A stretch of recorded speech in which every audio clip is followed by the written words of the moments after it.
और इस बीच एक और बड़ी खबर आ रही है। यूक्रेन के रक्षा मंत्रालय का बड़ा दावा, रूस के 2800 सैनिकों को यूक्रेन ने मार गिराया है। ये दावा किया है 2800 सैनिकों को मार गिराया है, दावा कर रहा है यूक्रेन। रूस के 10 फाइटर्स मार गिराए गए हैं। यूक्रेन ने यह भी दावा किया है रूस के 7 हेलीकॉप्टर ध्वस्त किए हैं यूक्रेन ने।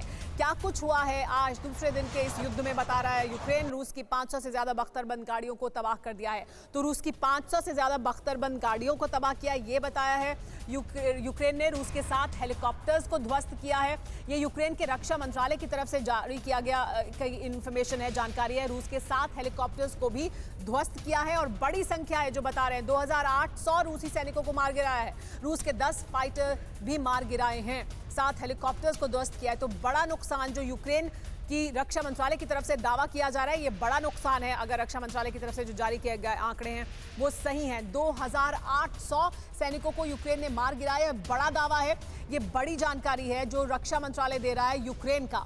अगर ये जानकारी जो यूक्रेन मंत्रालय की तरफ से दी जा रही है सही है तो ये बड़ी संख्या है।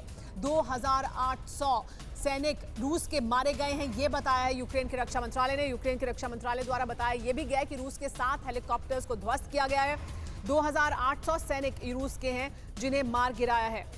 तो क्या कितना नुकसान हुआ है वो बताया। 10 फाइटर्स और 80 टैंक भी मार गिराए हैं।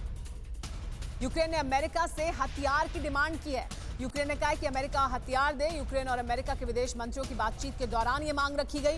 यूक्रेन के विदेश मंत्री ने एंथनी ब्लिंकन से बात की है। तो यूक्रेन और अमेरिका के विदेश मंत्रियों के बीच जो बातचीत हुई उसमें यूक्रेन के विदेश मंत्री ने ये मांग रखी कि और ज्यादा हथियार उन्हें दिया जाए। अजय चतुर्वेदी जी, और ज्यादा हथियार यूक्रेन मांग रहा है और ये जो आंकड़ा जारी कर रहा है 2800 रूसी सैनिकों को मार गिराया, ये बताया जा रहा है उनकी तरफ से, ये बड़ी संख्या है।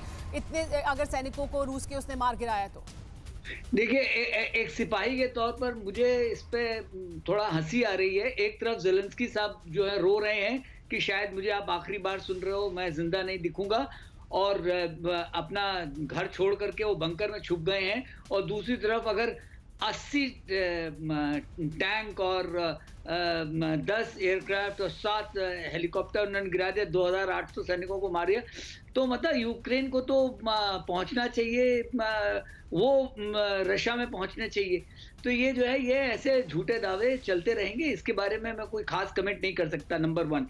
नंबर 2, जो आपने बोला कि वो हथियार मांग रहे हैं, तो आज की तारीख में एयर स्पेस तो बंद है, तो कहां से आएगा। रशिया ने ऑलरेडी उनको ओडिशा बोलो, चाहे बोलो, वहां से ब्लैक सी का जो है वहां पहुंचने के रास्ते सारे वो बंद कर रखे हैं, पूरा घेर लिया। तो कहां से आएगा हथियार, ये जाहिर सी बात है। और उन्हें हथियार फौरन चाहिए क्योंकि रूस तो दरवाजे पर खड़ा है कीव के। एक और बड़ी खबर आ रही है, ये भी ले लेते हैं। रूस की एयर स्ट्राइक से यूक्रेन में महा तबाही हुई है। चोर्नोबिल में सिक्योरिटी सर्विस की इमारत को तबाह कर दिया है। चोर्नोबिल से आ रही ये खबरें बहुत चिंताजनक हैं। चोर्नोबिल में सिक्योरिटी सर्विस की जो इमारत थी, देखिए तस्वीरें आप देखिए, उसे तबाह किया है। इसके अलावा रूस की एयर स्ट्राइक से यूक्रेन में जो महा तबाही मची है उसकी तस्वीरें। और चोर्नोबिल में इस तरह का नुकसान होना बहुत ज्यादा खतरनाक है।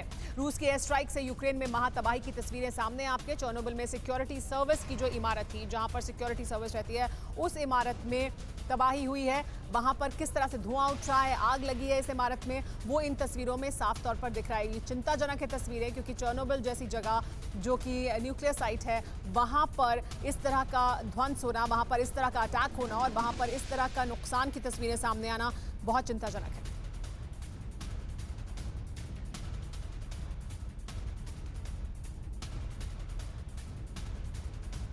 परवाह देश की, सोमवार से शुक्रवार रात 10 बजे TV9 भारतवर्ष पर।